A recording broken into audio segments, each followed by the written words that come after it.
Estamos con Sebastián, mi nombre es Diego Ortega, como saben, y hoy nuevamente es sábado, ha pasado un tiempo prudente y como cada 15 días, hace ya dos encuentros, este es el tercero, Sí, estamos en compañía del querido Marcelo Di Marco, a quien saludamos en este mismo momento. Marcelo, ¿cómo estás? Muchas gracias, muchachos. La verdad que muy, pero muy feliz. Estoy justamente, la cantidad de comentarios, de vistas, de elogios, de precisiones que nos han hecho ahí Octavio Fernández Solano, muy, muy bien, aclarando un tema muy interesante. Lean, por favor, los sí, comentarios que la audiencia. No, no me refiero a ustedes, por supuesto, pero a la teleaudiencia porque se puede aprender muchísimo, muchísimo. exactamente. Apareció hace muy poco un comentario realmente interesantísimo sobre Marcelo Cohen, sobre su publicación. Mirá que serendipia increíble, la publicación que hizo justamente de Plop, de Pinedo. Ujú. La verdad que les agradezco mucho todo eso y les comento algo a nuestra querida teleaudiencia. Ya van dos, nada menos que dos nuevos alumnos en el taller de corte y corrección, Nos gracias alegramos. a don Sebastián Porrini y don Diego Ortega y ADHTV. La verdad que estoy agradecidísimo abrazándolos desde acá, desde Mar del Plata, recién regresado de Buenos Aires. ¿Por qué fui a Buenos Aires? Por esto que tenemos acá. Ah, vale, Ah, ¿Qué es esto? Salomé. Ah, Salomé. muy bien. Bueno, miren, si musicalmente, tenemos versiones como esta. A mí me importa un pepino que en la puesta de escena pongan un pescado colgado boca abajo, ¿viste? Honestamente, el nivel de producciones en el mundo de ópera son absolutamente ridículas en cuanto a lo que hace a la regia. En cuanto a lo musical, en cuanto a lo musical, uno se olvida de ese escenario giratorio usado, vaya a saber para qué, porque ya es un abuso prácticamente, pero esta maravillosa ópera de Richard Strauss de 1905 encuentra en Philippe Auger un directorazo impresionante. Estuve investigándolo, fue asistente de Solti, de Karajan, ojo, una Claro. versión realmente increíble. Ahora, comento todo esto porque, bueno, hay una relación muy interesante con la literatura, ya que von Hofmannsthal, el libretista habitual de Richard Strauss, hace prácticamente una traducción de Oscar Wilde, Sí, del de Oscar Salvaje. Wilde, exacto. Exactamente, que es una cosa sensacional. Pero, digamos, a pesar de que ya está todo escrito, cuando vas a la ópera vas a ver un excelente partido de fútbol y cuanto más goles haya, mejor. No querés que aparezcan, digamos, algunos accesorios en los gorritos de las porristas, que le cambien las banderillas a los referees. O sea, uno quiere ver una ópera. De hecho, alumnos míos que están iniciándose en el maravilloso mundo de la ópera, yo les tengo que decir, digo, mirá, estos de que parecen fascistas, digamos, son soldados de Herodes, no, bueno, todo. Yo saben que tengo para mí, esto lo empezó a hacer Orson Welles en una versión del Julio César de Shakespeare, Ujú. cuando se caracterizó como Mussolini en el teatro. A partir de ahí estuvo todo permitido. Una calamidad que venimos soportando, yo creo que hace ya, Sebastián, que vos sos amante de la ópera también, más o menos 50 años a esta parte. Sí, Me acuerdo de una versión de Electra, también de Richard Strauss, que acontecía en un manicomio, o sea que todo sí, no existía, estaba todo en la cabeza de sí. esta pobre loca, ¿viste? Bueno, eso es minimizar justamente, evitar ese El sentido. mito. ¿Cómo, perdón? El mito, exactamente. Minimizar el mito, ¿no? Claro. Exactamente. Desmitificar el mito. Ujú. Justamente volver a la inmanencia, porque todo lo que como representación simbólica nos manda hacia arriba, bueno, hay que ir de la cintura para abajo y no de la cintura para arriba, según Exacto. parece. ¿Por qué digo esto también? Porque si ustedes recuerdan algo muy interesante, un test psicológico llamado el gorila invisible, ¿lo conocen? ¿El A gorila ver, no, invisible? no, no, contá. Bueno, perdón que tenga que spoilearlo, ¿no? No. Pero ya el mismo nombre del test ya es un spoiler de por sí. Le dicen a la persona que está sometida a este test que cuente cuántos pases se están dando entre sí jugadores que tienen las pelotas, digamos, remeras blancas y jugadores que tienen la remera negra. A ver, ¿cuántos pases se dan la pelota los de la remera blanca? Bueno, uno está contando, uno, dos, viste, va la pelota, uno, dos, ta, termina el test y dice, bueno, ¿cuántos pases hubo? Uno dice 12, otro dice 15, bueno, fueron tantos, pero ¿vieron al gorila? Y uno se queda paralizado. ¿Qué gorila? ¿Vemos de vuelta el video? Bueno, ahora sí, cuando vos decís va a aparecer un gorila, lo ves concretamente que en medio de los pases aparece un tipo disfrazado de gorila que mira la cámara, hace así, pero bien disfrazado de gorila, y se manda a mudar de vuelta por donde llegó. Así, increíble. La mitad de la gente no lo ve. Y eso es un experimento que determinó aquello de ceguera por falta de atención. Esa es la cuestión. Determinaron, esto fue en los mediados de los 90, estos dos psicólogos que inventaron este test, determinaron, digamos, que la captación de algo no es, digamos, minuciosamente detallista en cada caso. Tenés que concentrar tu atención. Vos ves una zona que es global. Aparte te dijeron, tenés que contar cuántos pases hay acá. ¿Qué pasa, por ejemplo, en la danza de los siete velos de Salomé de Strauss? Bueno, pasa lo siguiente. Hay una parte muy famosa, orquestal, que tiene mucho que ver con una coreografía de ir desnudándose Salomé. Uy, es la historia bíblica, ¿no es Sí, cierto? exacto. Va quitándose los velos hasta quedar completamente desnuda. Bueno, no es novedad porque creo que en el estreno en 1905 se hizo que la parte esa la hace una bailarina y no la hace la Claro, soprano. claro. Hay una soprano de que yo sepa que lo hizo, lo sé porque lo vimos en YouTube. María Ewing queda absolutamente, pero como Dios la trajo al mundo. ¿Eh? Ella Ujú. canta y baila.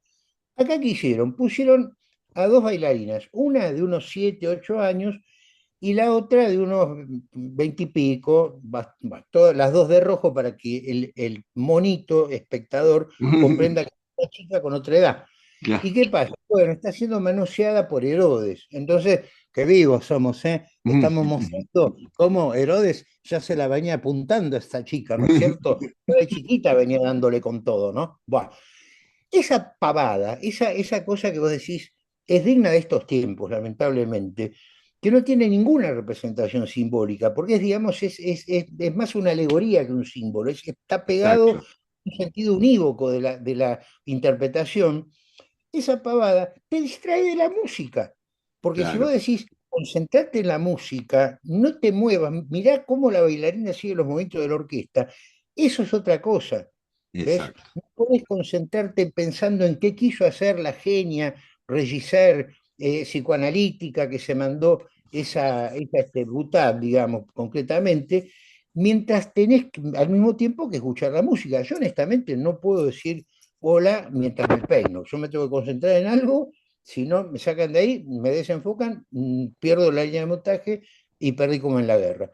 Pero en este caso, con la literatura pasa exactamente lo mismo. Podemos aplicar ese criterio de concentración en el hecho de trabajar, por ejemplo, determinadas zonas de nuestros borradores. Y ahí es donde quería justamente aterrizar en el programa. ¿Cómo concentrarnos, digamos, en aquello que mencionamos en la columna anterior acerca de los hiperónimos y de los hipónimos? Bueno, es muy sencillo. Nosotros tenemos un criterio lo llamamos palabra naranja.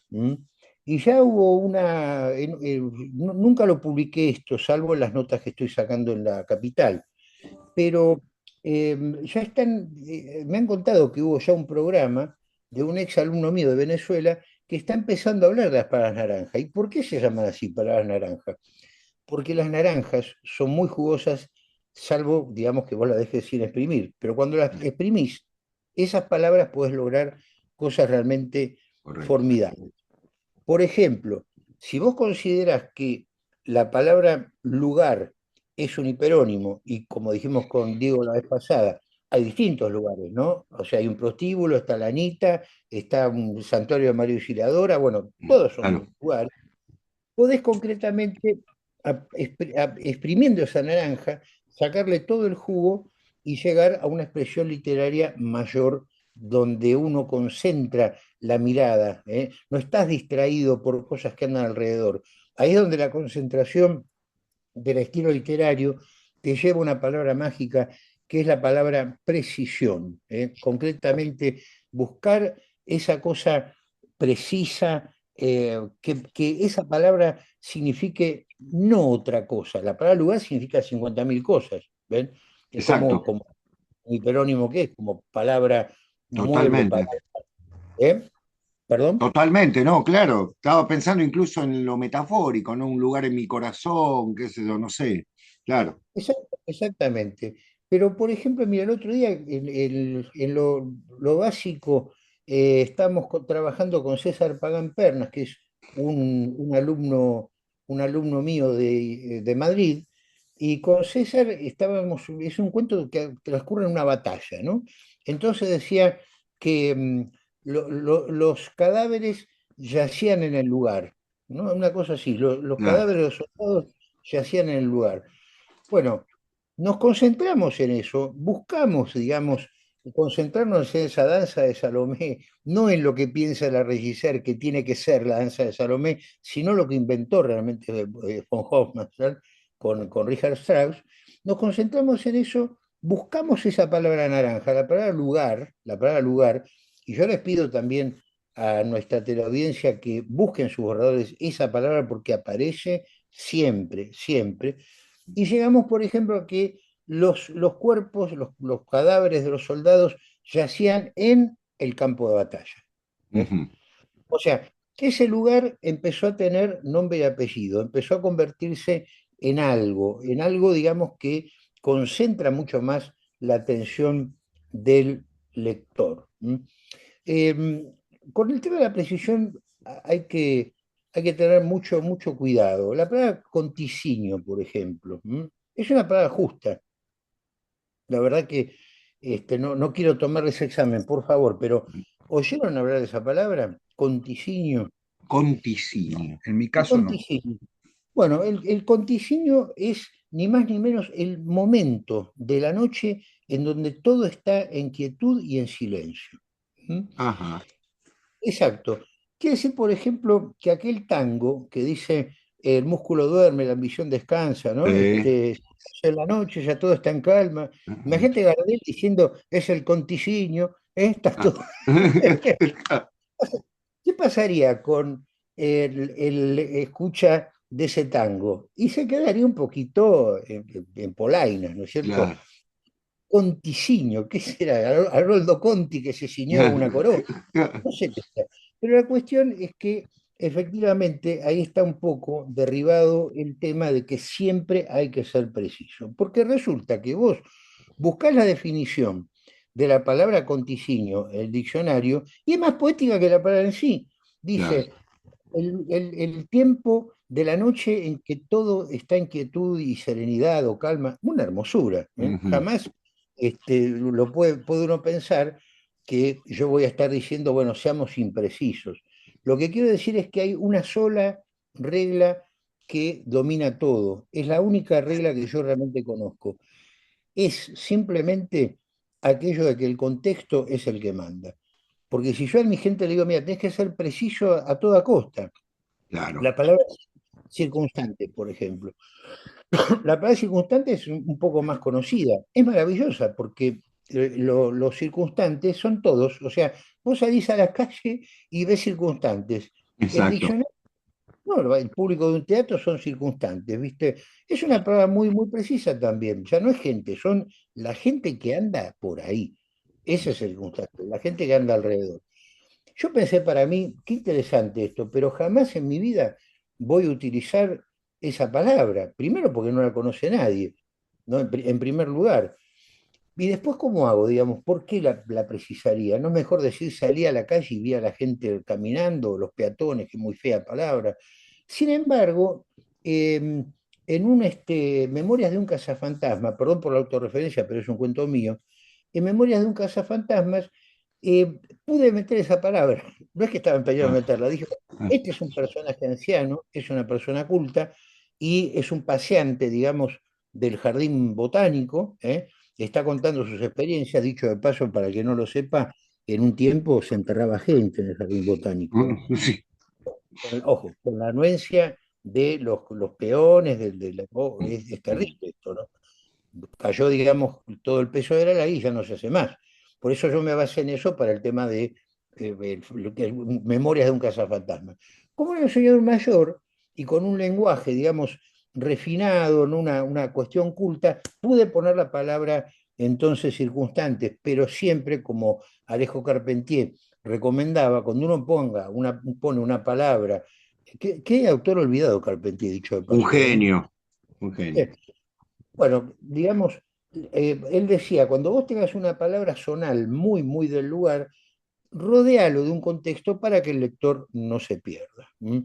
Bueno, concretamente pasamos de esta impresión que me dio tan grata la maravillosa música de Richard Strauss, interpretada por este directorazo, ¿m? Pasamos, digamos, a la zona de la atención y cómo uno puede, aterrizando en términos literarios, ir a concentrar la atención del lector en lo que realmente uno quiere que se concentre y no en otra cosa. Ayer estaba ayudando a Nomi con autorizado por ella, les muestro esto, estaba ayudándola con el tema de su nota que va a salir el domingo, ahora sale en La La Capital. capital. Era una comparativa entre Jack London y Carlos Gardini. Los Ajá. dos una barrenada, digamos, en un caso de Bardini, de una ola de 300 metros de un barco. ¿M? Ujú. Y en el caso de Jack London, una barrenada de Jack London en aquella novela El viaje del... No es una novela, es una especie de autobiografía, un relato autobiográfico, El viaje del Snark. Este, y Nomi empezó diciendo así, viene rugiendo la ola, no la veo, la presiento, soberbia, imparable. Preparo el barrenador siguiendo las instrucciones de mi hombre, me acuesto de panza sobre ella y me abandono. Una fuerza impetuosa me levanta, el agua es un animal de piel deliciosamente fría que corre bajo mi cuerpo, soy parte del torrente. La orilla se acerca a una velocidad prodigiosa. Cuando llego y me levanto de la arena, todavía quedan el temblor y el éxtasis de mi primera barrenada. Bueno, Nomi llegando a los 70 se mandó su primera barrenada y ahí fue, digamos, la inspiración para comparar esos dos textos de London y de Gardini. Pero yo le agregué, le digo, mira, vamos a hacer una cosa. Vamos a agregarle estas 5 palabritas que van a funcionar como una especie de remolcador para el lector. En lugar de empezar diciendo, viene rugiendo la ola, no la veo, la presiento, soberbia, imparable, empezamos así ahora. Así va a salir la nota el domingo. Playa Bahía Bonita, coma, verano de 2025. Viene rugiendo la ola, no la veo. ¿Qué fue lo que pasó ahí?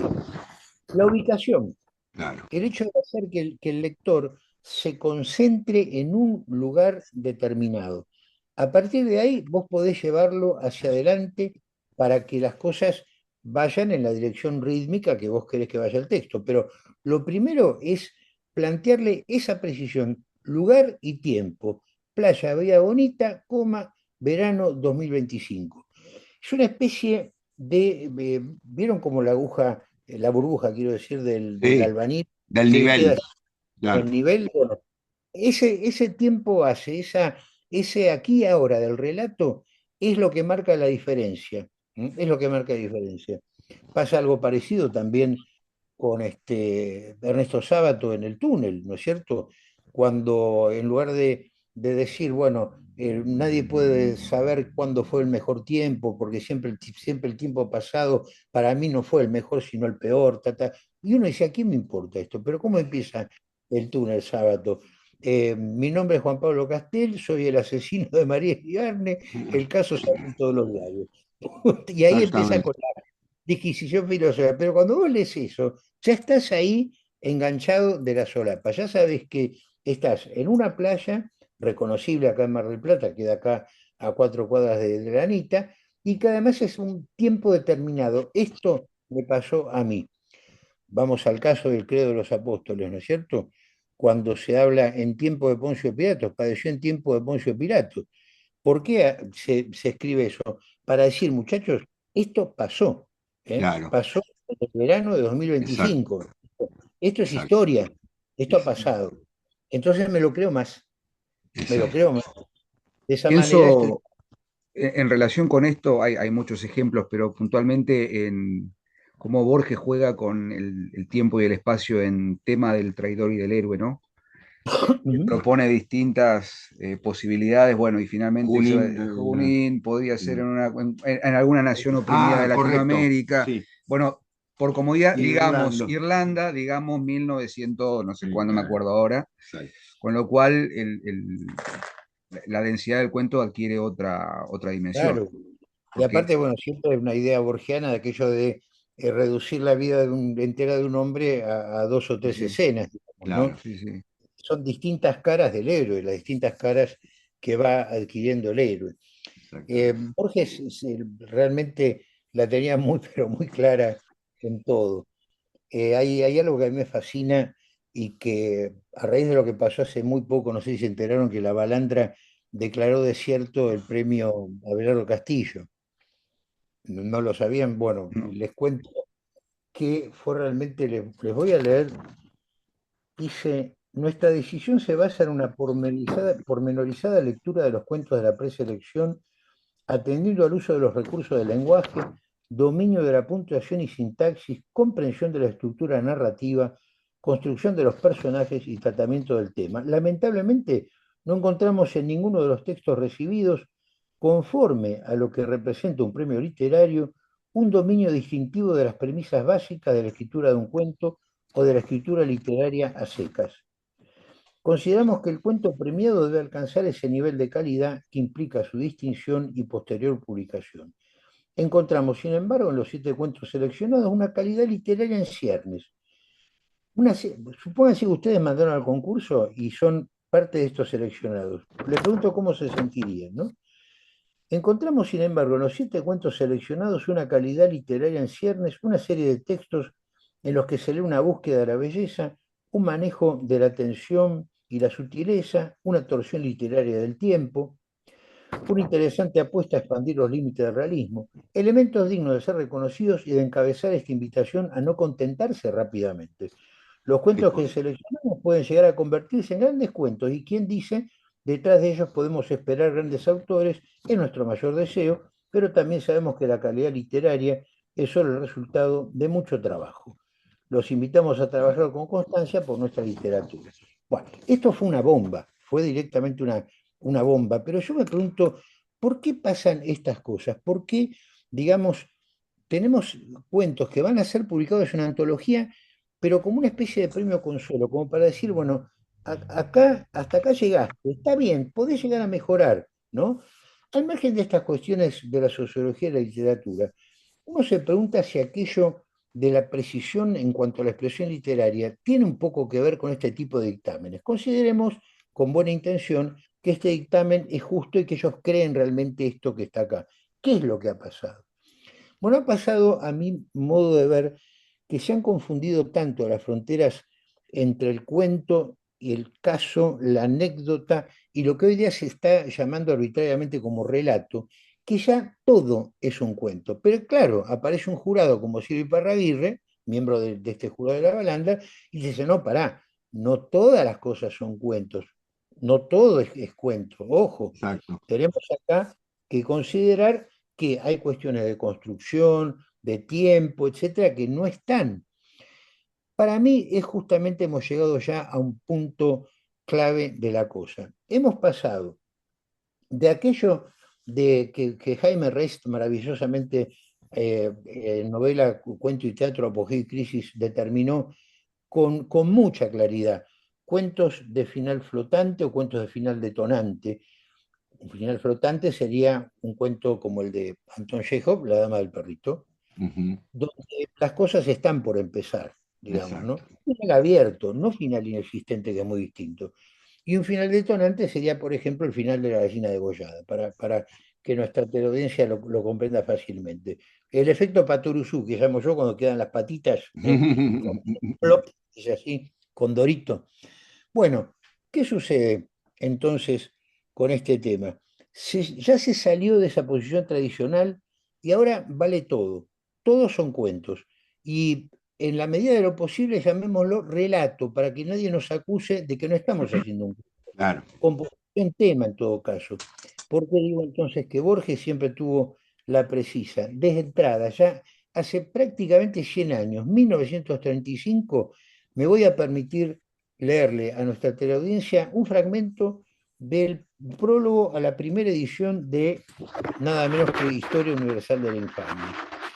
Y dice así Borges, miren qué interesante, los ejercicios de prosa narrativa, los ejercicios de prosa narrativa que integran este libro fueron ejecutados de 1933 a 1934. Derivan, creo, de mis relecturas de Stevenson y de Chesterton, y aún de los primeros films de von Sternberg, y tal vez de cierta biografía de Evaristo Carriego. Sigue comentando un poco, dice, y lo que decíamos recién, abusan de algunos procedimientos, las enumeraciones dispares, la brusca solución de continuidad, la reducción de la vida entera de un hombre a 2 o 3 escenas.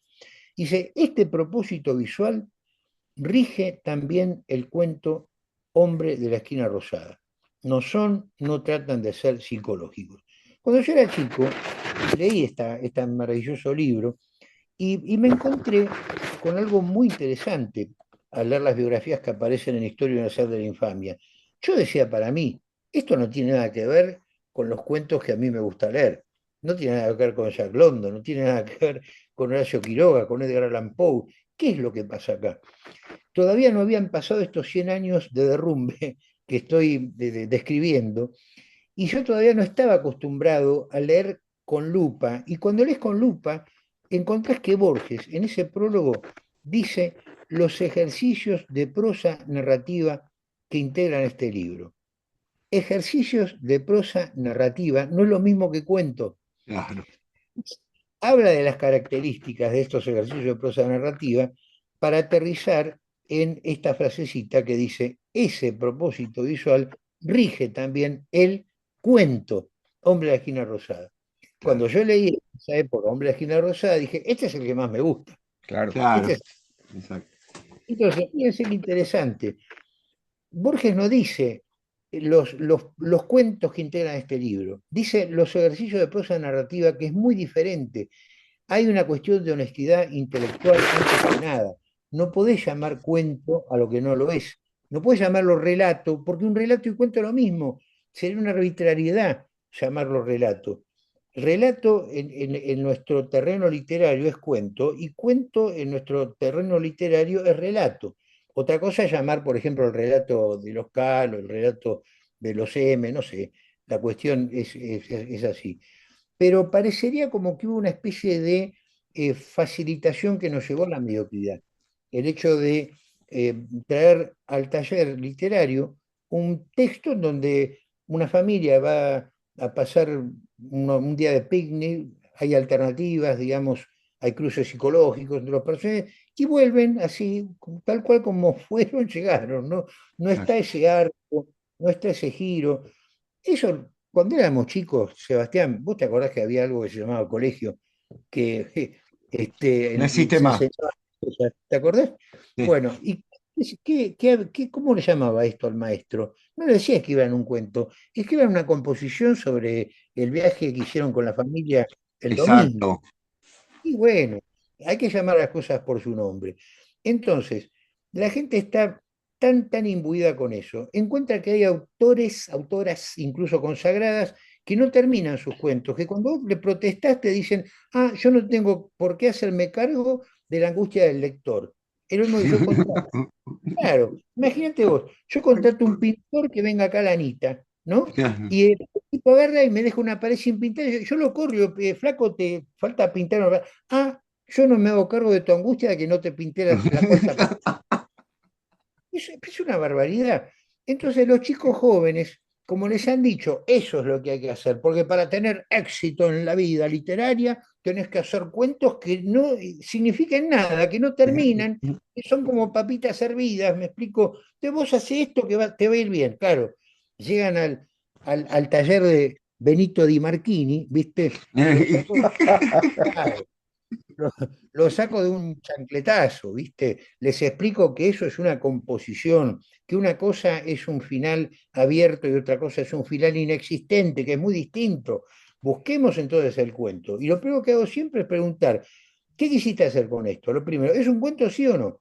Sí, yo quise hacer que casate, no me digas nada. Yo soy como la gitana que te dice, no me digas tu problema, que yo lo voy a adivinar yo sola. ¿Viste? Bueno, entonces, ¿qué pasa? Me decís, ¿es un cuento sí o no? Sí, empieza y termina, pues esa es la otra. Esa es la otra que ya la tengo recontra calada desde 50 años de dar taller literario. Empieza el cuento, vamos llegando al final, digo, mira, esto no termina. El punto final del lector está mucho después de donde lo pusiste. Ah, lo que pasa es que te traje el comienzo nada más. Y ahí me engramparon, ¿viste? Directamente. Entonces, claro, entonces les pregunto, perdón, ¿es un cuento sí o no? Sí, bueno. ¿Y empieza y termina? Sí, Marce. O no, Marce, solamente el comienzo. Y listo, ya está. Pero Perfecto. nosotros en nuestro taller nos dedicamos precisamente a eso. De paso, bueno, voy a saludar, si me permiten, a Lucas y a Salvador, que son esas dos personas que gracias a ustedes se sumaron al taller. Y que espero que en nuestra cuarta columna la gente siga sumándose. Y bueno, creo que ya hemos redondeado todo un lindo tema, aquello de la precisión y de los términos, ¿no? Porque una cosa es un cuento y otra cosa es un ejercicio de prosa narrativa y una cosa es un conticinio y lo mismo es también el momento de paz y calma y serenidad que se da en medio de la noche. Maestro, muchísimas gracias. Clarísimo, como siempre. Yo estoy pensando lo siguiente, viene la cuarta columna, el tema va a ser la quinta La columna. quinta columna, ahí Claro. está, la No le quinta gusta, columna. ¿eh? Ahí Marcelo te quiero ver, ¿eh? Te quiero ver Ah, con la... ayer era un plato porque yo les comentaba al cuñado de Carmen Polo, la, la, si no es increíble. José Serrano Suñer lo llamaban, así como a Franco lo llamaban el generalísimo, los chicos se mataban de risa. ¿A este cómo lo llamaban? El cuñadísimo. El cuñado dice... Mirá, y el concepto de quinta columna es genial.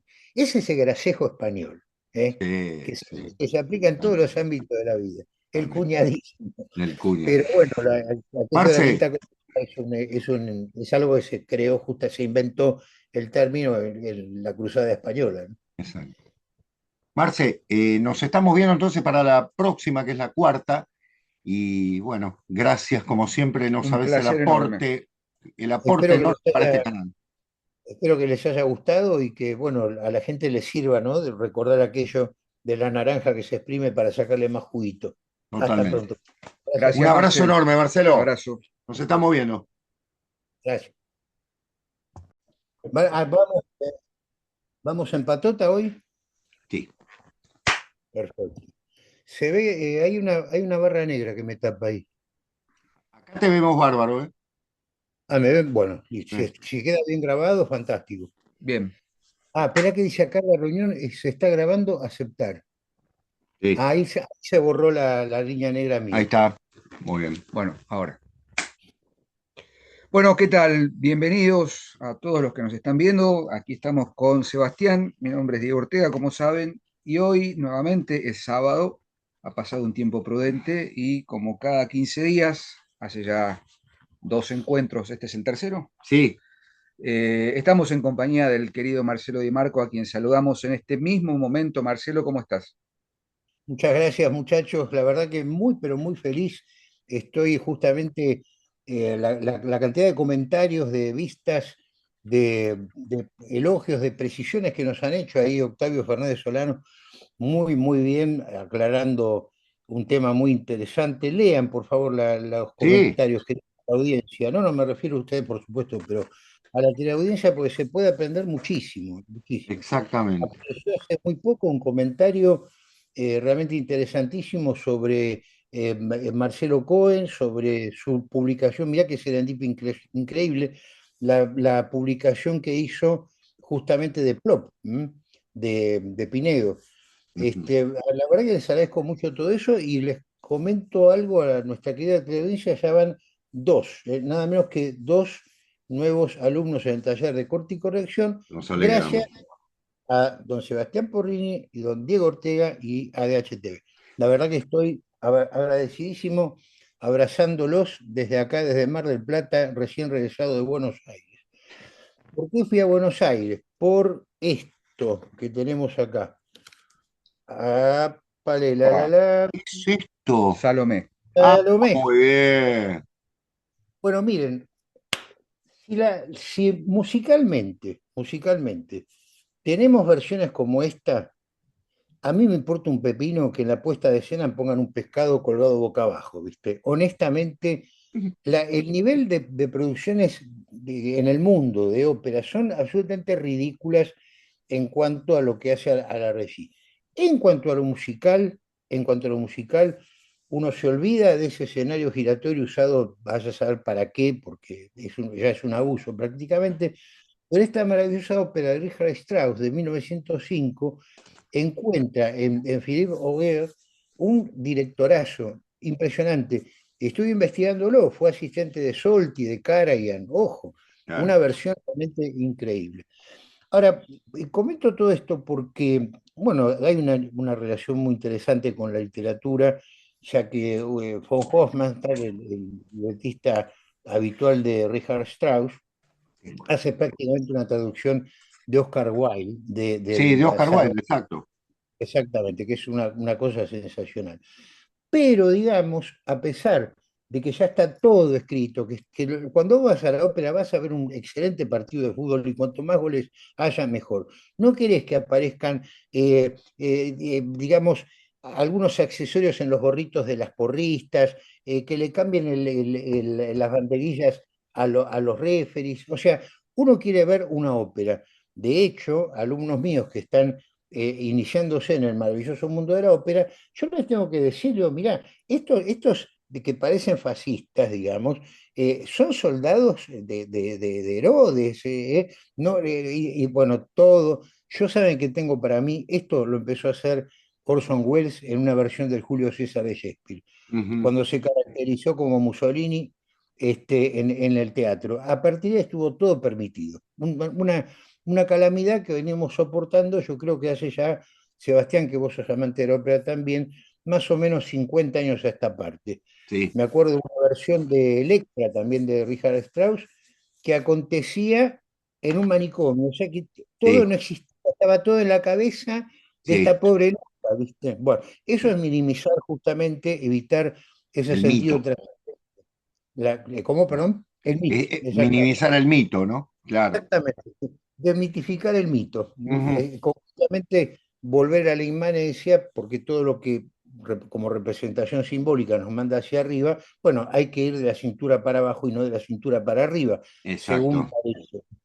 ¿Por qué digo esto también? Porque si ustedes recuerdan algo muy interesante, un test psicológico llamado el gorila invisible, ¿lo conocen? ¿El A gorila ver, no, invisible? no, no, contá. Bueno, perdón que tenga que spoilearlo, ¿no? No. Pero ya el mismo nombre del test ya es un spoiler de por sí.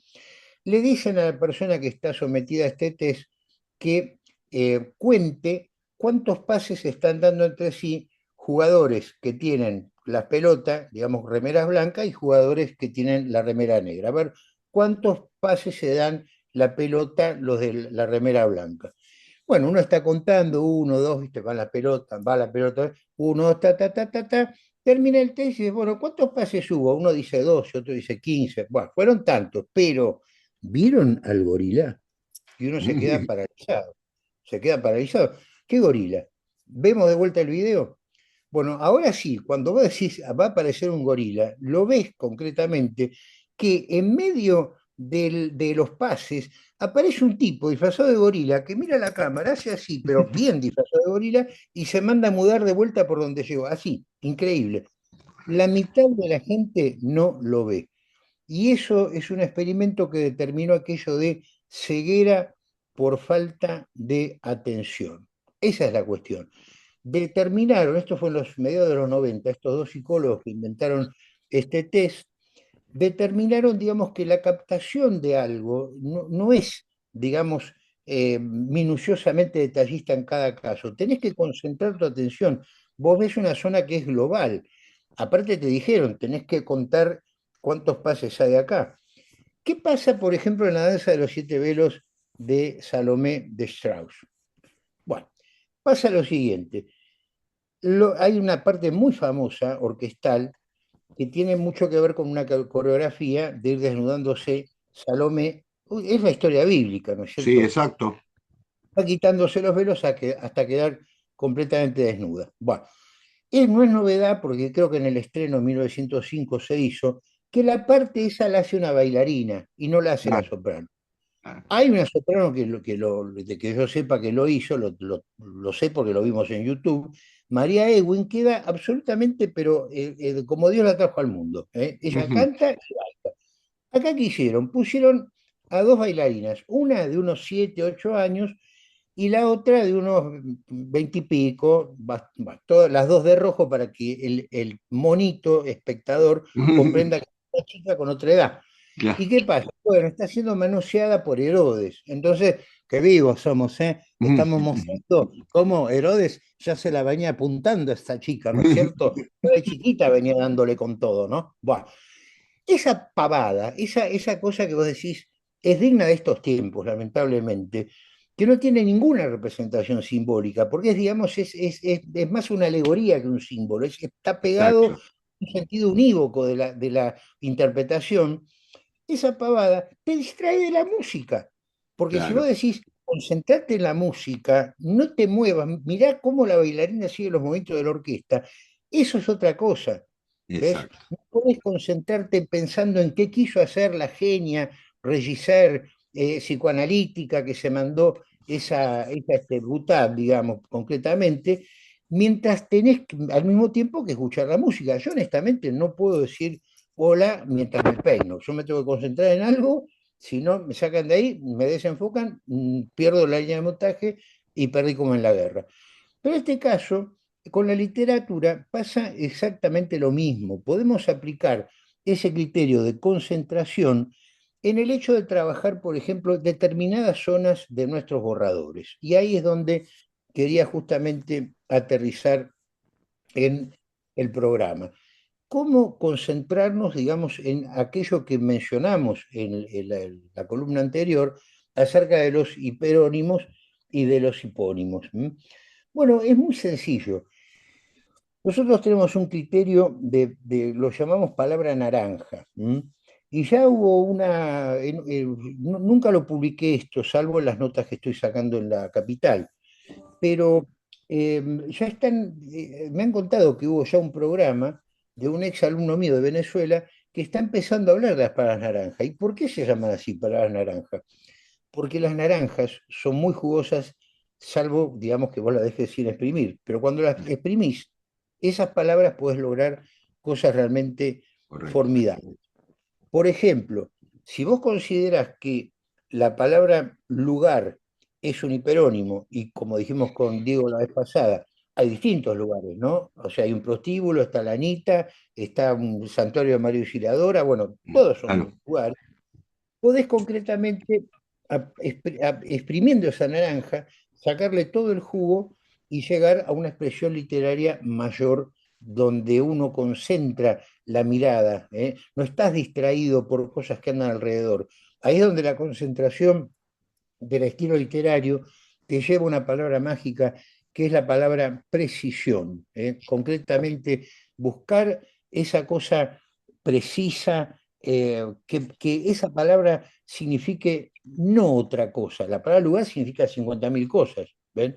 Es como, Exacto. como un hiperónimo que es, como palabra mueble, Totalmente. ¿eh? ¿Perdón? Totalmente, no, claro. Estaba pensando incluso en lo metafórico, ¿no? Un lugar en mi corazón, qué sé yo, no sé. Claro. Exactamente. Pero, por ejemplo, mira, el otro día en lo básico estamos trabajando con César Pagán Pernas, que es un alumno mío de Madrid, y con César es un cuento que transcurre en una batalla, ¿no? Entonces decía que los cadáveres yacían en el lugar, ¿no? Una cosa así, los Claro. cadáveres de los soldados yacían en el lugar. Bueno, nos concentramos en eso, buscamos, digamos, concentrarnos en esa danza de Salomé, no en lo que piensa la regisseur que tiene que ser la danza de Salomé, sino lo que inventó realmente von Hofmannsthal con Richard Strauss. Nos concentramos en eso buscamos esa palabra naranja, la palabra lugar, y yo les pido también a nuestra teleaudiencia que busquen sus borradores esa palabra porque aparece siempre, siempre. Y llegamos, por ejemplo, a que los cuerpos, los cadáveres de los soldados yacían en el campo de batalla. ¿Ves? Ujú. O sea, que ese lugar empezó a tener nombre y apellido, empezó a convertirse en algo, digamos, que concentra mucho más la atención del lector. ¿M? Eh, con el tema de la precisión hay que tener mucho, mucho cuidado. La palabra conticinio, por ejemplo, es una palabra justa. La verdad que no quiero tomar ese examen, por favor, pero ¿oyeron hablar de esa palabra? Conticinio. Conticinio. En mi El caso no. conticinio. Bueno, el conticinio es ni más ni menos el momento de la noche en donde todo está en quietud y en silencio. ¿Mm? Ajá. Exacto. Quiere decir, por ejemplo, que aquel tango que dice el músculo duerme, la ambición descansa, ¿no? Eh, En la noche ya todo está en calma. Imagínate Gardel diciendo es el conticinio, ¿eh? Está ah. todo. ¿Qué pasaría con el escucha de ese tango? Y se quedaría un poquito en polainas, ¿no es cierto? Claro. Conticinio, ¿qué será? Haroldo Conti que se ciñó una corona, no sé qué sea. Pero la cuestión es que efectivamente ahí está un poco derribado el tema de que siempre hay que ser preciso, porque resulta que vos buscás la definición de la palabra conticinio en el diccionario y es más poética que la palabra en sí. Claro. Dice, el tiempo de la noche en que todo está en quietud y serenidad o calma, una hermosura, ¿eh? Ujú. Jamás puede uno pensar que yo voy a estar diciendo, bueno, seamos imprecisos. Lo que quiero decir es que hay una sola regla que domina todo. Es la única regla que yo realmente conozco. Es simplemente aquello de que el contexto es el que manda. Porque si yo a mi gente le digo, mira, tenés que ser preciso a toda costa. Claro. La palabra circunstante, por ejemplo. La palabra circunstante es un poco más conocida. Es maravillosa porque los circunstantes son todos. O sea, vos salís a la calle y ves circunstantes. El Exacto. diccionario, no, el público de un teatro son circunstantes, ¿viste? Es una palabra muy, muy precisa también. Ya no es gente, son la gente que anda por ahí. Ese es el circunstante, la gente que anda alrededor. Yo pensé para mí, qué interesante esto, pero jamás en mi vida voy a utilizar esa palabra. Primero porque no la conoce nadie, ¿no? En primer lugar.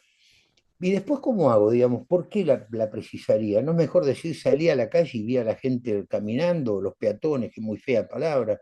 Sin embargo, en Memorias de un cazafantasma, perdón por la autorreferencia, pero es un cuento mío, en Memorias de un cazafantasmas pude meter esa palabra. No es que estaba empeñado en Claro. meterla, dije, este es un personaje anciano, es una persona culta y es un paseante, digamos, del jardín botánico, ¿eh? Está contando sus experiencias, dicho de paso, para el que no lo sepa, en un tiempo se enterraba gente en el jardín botánico, ¿eh? Sí. Ojo, con la anuencia de los peones, es terrible esto, ¿no? Cayó, digamos, todo el peso de la ley y ya no se hace más. Por eso yo me basé en eso para el tema de Memorias de un cazafantasma.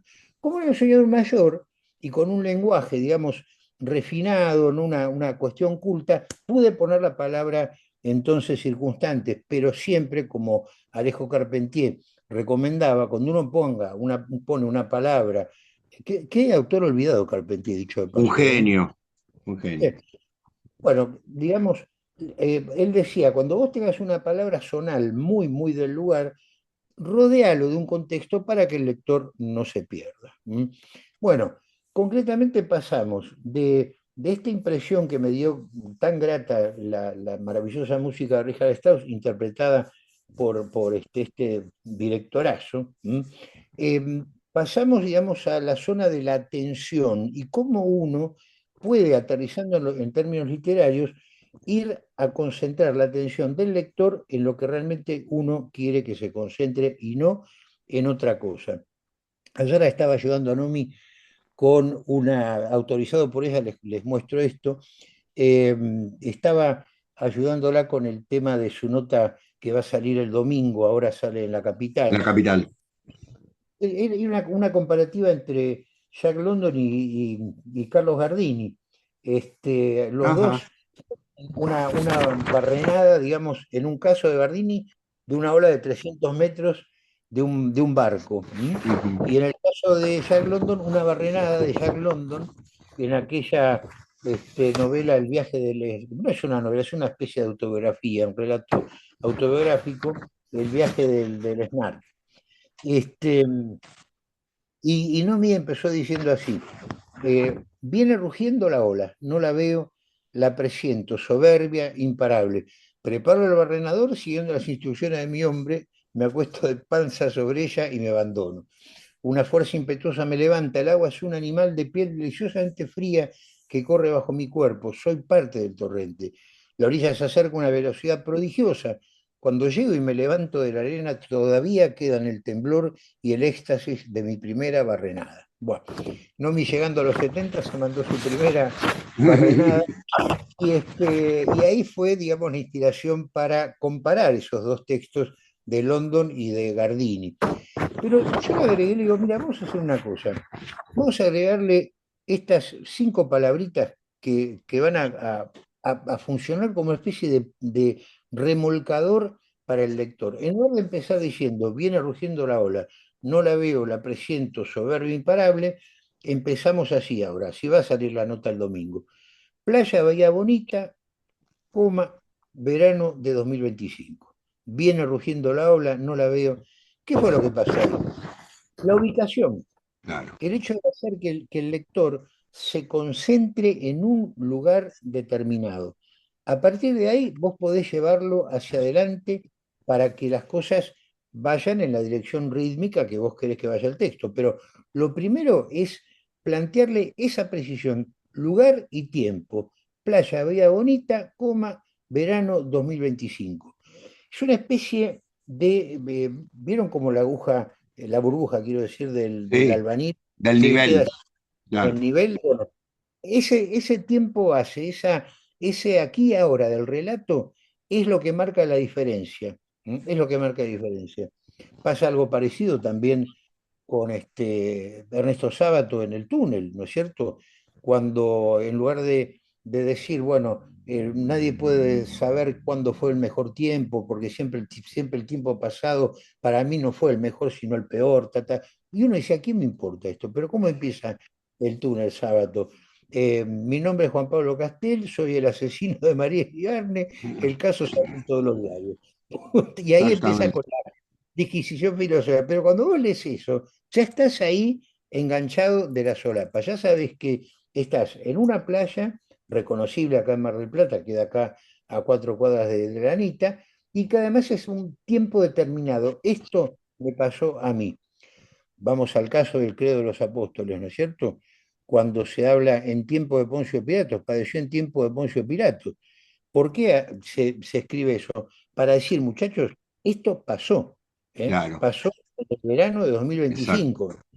Esto es exacto. historia, esto ha pasado. Entonces me lo creo más, me lo Exacto. creo más. De esa manera estoy... Pienso, en relación con esto, hay muchos ejemplos, pero puntualmente en cómo Borges juega con el tiempo y el espacio en tema del traidor y del héroe, ¿no?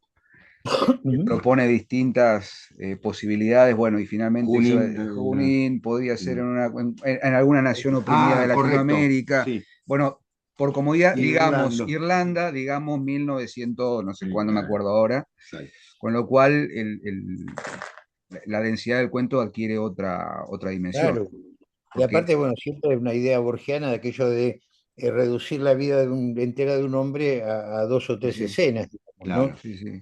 Son distintas caras del héroe, las distintas caras que va adquiriendo el héroe.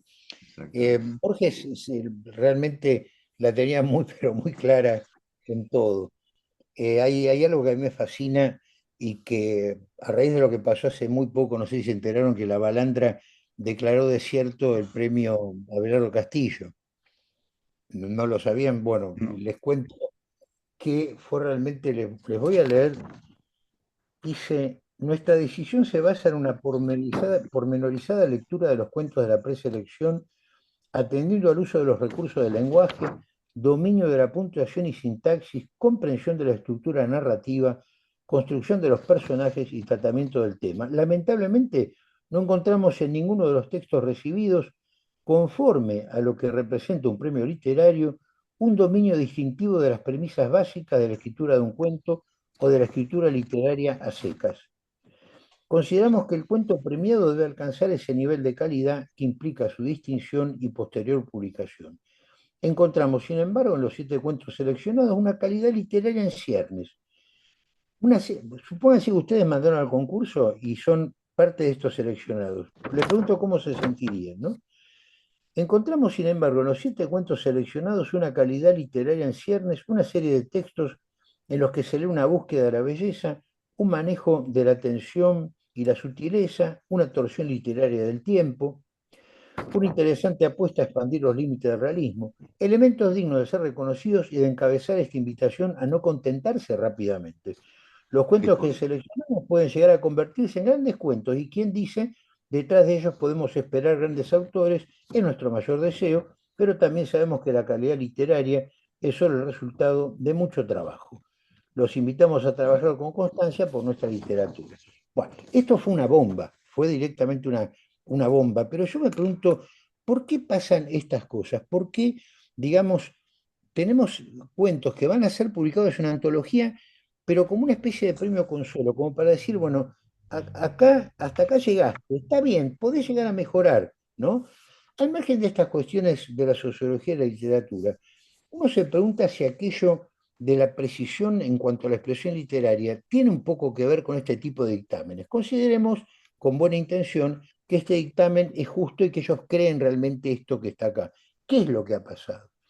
Bueno, ha pasado, a mi modo de ver, que se han confundido tanto las fronteras entre el cuento y el caso, la anécdota y lo que hoy día se está llamando arbitrariamente como relato, que ya todo es un cuento. Pero claro, aparece un jurado como Silvio Iparraguirre, miembro de este jurado de la Balanda, y dice, no, pará, no todas las cosas son cuentos, no todo es cuento. Ojo, Exacto. tenemos acá que considerar que hay cuestiones de construcción, de tiempo, etcétera, que no están. Para mí es justamente hemos llegado ya a un punto clave de la cosa. Hemos pasado de aquello de que Jaime Rest maravillosamente en novela, cuento y teatro, Apogeo y Crisis determinó con mucha claridad cuentos de final flotante o cuentos de final detonante. Un final flotante sería un cuento como el de Anton Chekhov, La dama del perrito, Ujú. donde las cosas están por empezar, digamos, ¿no? Exacto. Final abierto, no final inexistente, que es muy distinto. Y un final detonante sería, por ejemplo, el final de La gallina degollada, para que nuestra teleaudiencia lo comprenda fácilmente. El efecto Patoruzú, que llamo yo cuando quedan las patitas, como plop, es así, con Dorito. Bueno, ¿qué sucede entonces con este tema? Ya se salió de esa posición tradicional y ahora vale todo. Todos son cuentos. Y en la medida de lo posible, llamémoslo relato, para que nadie nos acuse de que no estamos haciendo un Claro. composición tema en todo caso. ¿Por qué digo entonces que Borges siempre tuvo la precisa? Desde entrada, ya hace prácticamente 100 años, 1935, me voy a permitir leerle a nuestra teleaudiencia un fragmento del prólogo a la primera edición de nada menos que Historia Universal de la Infamia. Y dice así Borges, miren qué interesante, los ejercicios de prosa narrativa que integran este libro fueron ejecutados de 1933 a 1934. Derivan, creo, de mis relecturas de Stevenson y de Chesterton y aún de los primeros films de von Sternberg y tal vez de cierta biografía de Evaristo Carriego. Sigue comentando un poco, dice, y lo que decíamos recién, abusan de algunos procedimientos, las enumeraciones dispares, la brusca solución de continuidad, la reducción de la vida entera de un hombre a 2 o 3 escenas. Dice, este propósito visual rige también el cuento Hombre de la esquina rosada. No tratan de ser psicológicos. Cuando yo era chico, leí este maravilloso libro y me encontré con algo muy interesante al leer las biografías que aparecen en Historia Universal de la Infamia. Yo decía para mí, esto no tiene nada que ver con los cuentos que a mí me gusta leer. No tiene nada que ver con Jack London, no tiene nada que ver con Horacio Quiroga, con Edgar Allan Poe. ¿Qué es lo que pasa acá? Todavía no habían pasado estos 100 años de derrumbe que estoy describiendo, y yo todavía no estaba acostumbrado a leer con lupa, y cuando lees con lupa, encontrás que Borges, en ese prólogo, dice los ejercicios de prosa narrativa que integran este libro. Ejercicios de prosa narrativa no es lo mismo que cuento. Claro, Habla de las características de estos ejercicios de prosa narrativa para aterrizar en esta frasecita que dice, ese propósito visual rige también el cuento, Hombre de la Esquina Rosada. claro, Cuando yo leí en esa época Hombre de la Esquina Rosada, dije, este es el que más me gusta. Claro. Este claro, es... exacto. Entonces, fíjense qué interesante. Borges no dice los cuentos que integran este libro, dice los ejercicios de prosa narrativa, que es muy diferente. Hay una cuestión de honestidad intelectual antes que nada. No podés llamar cuento a lo que no lo es. No podés llamarlo relato, porque un relato y cuento es lo mismo. Sería una arbitrariedad llamarlo relato. Relato en nuestro terreno literario es cuento y cuento en nuestro terreno literario es relato. Otra cosa es llamar, por ejemplo, el relato de los Cal o el relato de los M, no sé. La cuestión es así, pero parecería como que hubo una especie de facilitación que nos llevó a la mediocridad. El hecho de traer al taller literario un texto en donde una familia va a pasar un día de picnic, hay alternativas, digamos, hay cruces psicológicos entre los personajes, y vuelven así, tal cual como fueron, llegaron, ¿no? No está Exacto. ese arco, no está ese giro. Eso, cuando éramos chicos, Sebastián, ¿vos te acordás que había algo que se llamaba colegio? Que No existe se más. enseñaba cosas, ¿te acordás? Sí. Bueno, ¿y cómo le llamaba esto al maestro? No le decía que iba en un cuento, es que iba en una composición sobre el viaje que hicieron con la familia el domingo. Exacto. Y bueno, hay que llamar a las cosas por su nombre. Entonces, la gente está tan imbuida con eso. Encuentra que hay autores, autoras incluso consagradas, que no terminan sus cuentos, que cuando vos le protestás te dicen, ah, yo no tengo por qué hacerme cargo de la angustia del lector. Es lo mismo que yo contrato. Claro, imagínate vos, yo contrato un pintor que venga acá a la Anita, ¿no? Claro. Y el tipo agarra y me deja una pared sin pintar, y yo lo corro, y digo, flaco, te falta pintar una pared". Ah, yo no me hago cargo de tu angustia de que no te pinté la cuarta pared. Es una barbaridad. Entonces los chicos jóvenes, como les han dicho, eso es lo que hay que hacer, porque para tener éxito en la vida literaria tenés que hacer cuentos que no signifiquen nada, que no terminan, que son como papitas hervidas, me explico, de vos haces esto que te va a ir bien, claro. Llegan al taller de Benito Di Marchini, ¿viste? Y el tipo, claro, lo, lo saco de un chancletazo, ¿viste? Les explico que eso es una composición, que una cosa es un final abierto y otra cosa es un final inexistente, que es muy distinto. Busquemos entonces el cuento. Y lo primero que hago siempre es preguntar, ¿qué quisiste hacer con esto? Lo primero, ¿es un cuento sí o no? Sí, yo quise hacer que le casaste, no me digas nada. Yo soy como la gitana que te dice, no me digas tu problema, que yo lo voy a adivinar yo sola, ¿viste? Bueno, entonces, ¿qué pasa? Me decís, ¿es un cuento sí o no? Sí, empieza y termina, pues esa es la otra. Esa es la otra que ya la tengo recontra calada de 50 años de dar taller literario. Empieza el cuento, vamos llegando al final, digo, mira, esto no termina. ¿Eh? El punto final del lector está mucho después de donde lo pusiste. Ah, lo que pasa es que te traje el comienzo nada más. Y ahí me engramparon, ¿viste? Directamente. Entonces, claro, entonces les pregunto, perdón, ¿es un cuento sí o no? Sí, bueno. ¿Y empieza y termina? Sí, Marce. O no, Marce, solamente el comienzo. Y listo, ya está. Pero Perfecto. nosotros en nuestro taller nos dedicamos precisamente a eso. De paso, bueno, voy a saludar, si me permiten, a Lucas y a Salvador, que son esas dos personas que gracias a ustedes se sumaron al taller. Y que espero que en nuestra cuarta columna la gente siga sumándose. Y bueno, creo que ya hemos redondeado todo un lindo tema aquello de la precisión y de los términos, ¿no? Porque una cosa es un cuento y otra cosa es un ejercicio de prosa narrativa y una cosa es un conticinio y lo mismo es también el momento de paz y calma y serenidad que se da en medio de la noche. Maestro, muchísimas gracias. Clarísimo, como siempre. Yo estoy pensando lo siguiente, viene la cuarta columna, el tema va a ser la quinta La columna. quinta columna, ahí Ya. está. Eh, La No le quinta gusta, columna. ¿eh? ahí Marcelo te quiero ver, ¿eh? Te quiero ver Ah, con la...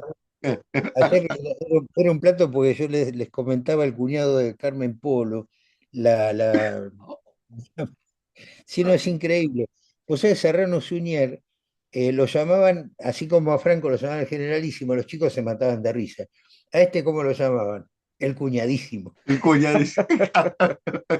Y el concepto de quinta columna es genial. Es ese gracejo español, ¿eh? Sí, que, se, sí, que se aplica en todos los ámbitos de la vida. El totalmente. cuñadísimo. El cuña. Pero bueno, aquello de la Marce, quinta columna es algo que se creó, justo se inventó el término en la Cruzada Española, ¿no? exacto. Marce, nos estamos viendo entonces para la próxima, que es la cuarta. Y bueno, gracias como siempre, no Un sabes placer enorme. el aporte Espero que enorme les para este haya, canal. espero que les haya gustado y que, bueno, a la gente les sirva, ¿no? De recordar aquello de la naranja que se exprime para sacarle más juguito. Hasta Totalmente. pronto. Gracias, Un Gracias, Juan. abrazo Marcel. enorme, Marcelo. Abrazo. Nos estamos viendo. Gracias.